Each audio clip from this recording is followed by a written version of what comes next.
इस वीडियो में आज मैं सर्किल यानी वृत्त के बारे में पढ़ाऊंगा। तो आइए जानते हैं पहले वृत्त है क्या। तो वृत्त क्या होता है? वृत्त एक ऐसा बिंदु का बिंदुपथ है जो एक निश्चित बिंदु से हमेशा समान दूरी पर होता है।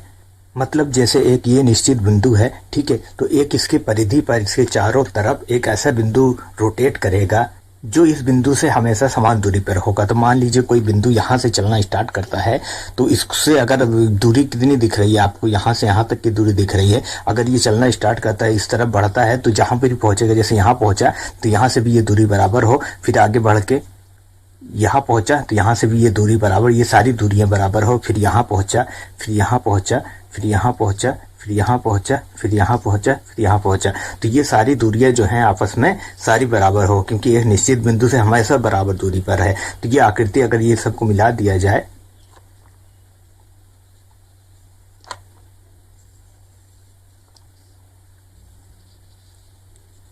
तो एक आकृति बनती है, इसे ही हम वृत्त कहते हैं।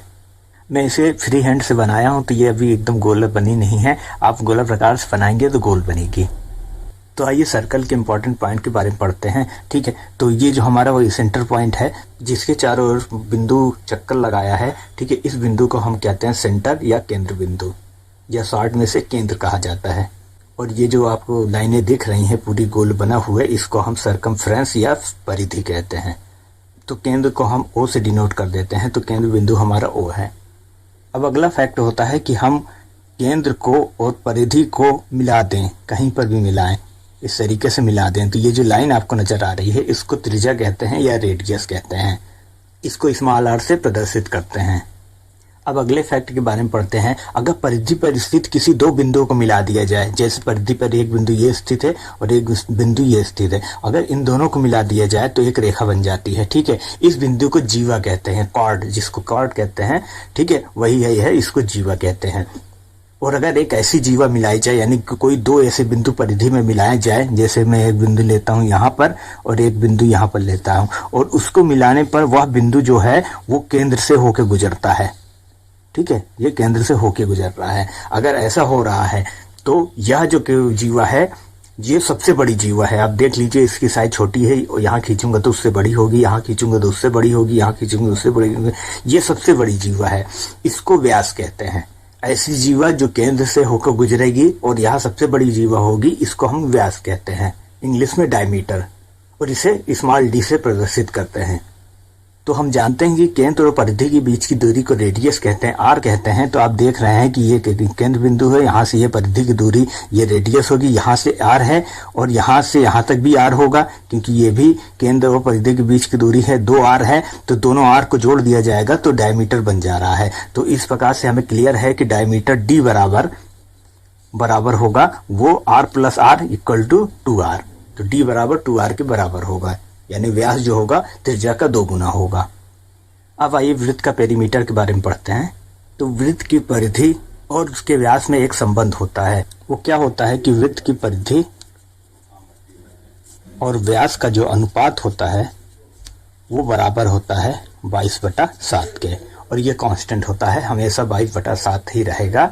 इन दोनों का अनुपात, परिधि और व्यास का अनुपात 22/7 रहेगा। ये 22/7 को ही हम पाई से डिनोट करते हैं। वृत्त की परिधि से मतलब वृत्त के परिमाप की बात हो रही है।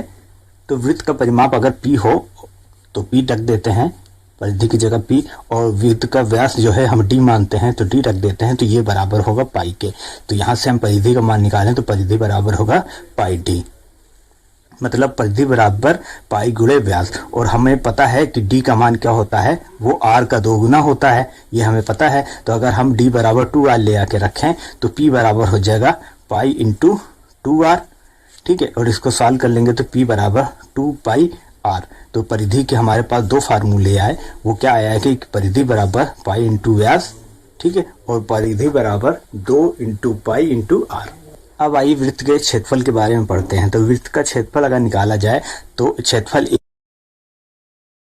बराबर होता है पाई r स्क्वायर, मतलब वृत्त का क्षेत्रफल पाई और रेडियस जो त्रिज्या है उसके 2 गुना के गुणनफल के बराबर होता है। अगर यहाँ से मैं r का वैल्यू निकालूं तो r बराबर हो जाएगा d/2 और यहाँ ले आके रख दूं तो पाई बराबर हो जाएगा पाई इंटू d/2 का होल स्क्वायर। r की जगह d/2 रख दिया हूँ, उसका होल स्क्वायर। इसको सिंप्लीफाई कर लेंगे तो पाई बटा 2 का स्क्वायर 4 हो जाएगा, तो 4 इसके नीचे ले आता हूँ और ये d²।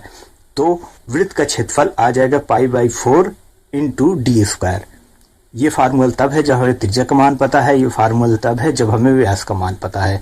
कन्वर्जन हम आसानी से कभी भी कर सकते हैं जैसे हमें करने की जरूरत होगी।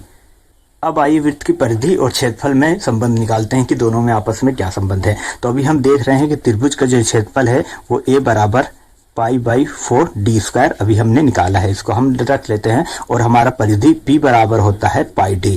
ठीक है, तो ये दोनों हम जानते हैं। अगर यहाँ से मैं d का मान निकाल के यहाँ के लेके आके रखूं तो हम आराम से रिलेशन बना सकते हैं, तो मैं यही करने जा रहा हूँ। यहाँ से अगर d का मान निकालूं तो d बराबर हो जाएगा p/पाई।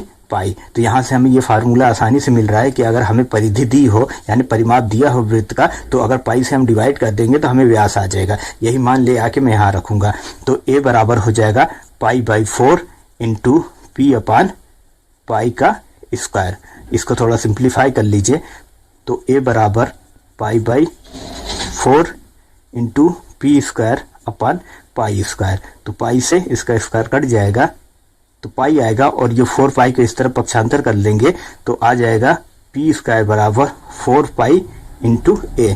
तो ये एक फार्मूला बन गया है जिसमें वृत्त की परिधि और क्षेत्रफल में संबंध है कि परिधि का स्क्वायर हमेशा 4 पाई इंटू वृत्त के क्षेत्रफल के बराबर होगा। तो हमें वृत्त की परिधि दी है तब क्षेत्रफल निकाल सकते हैं आराम से, और क्षेत्रफल दिया है तो परिधि निकाल सकते हैं।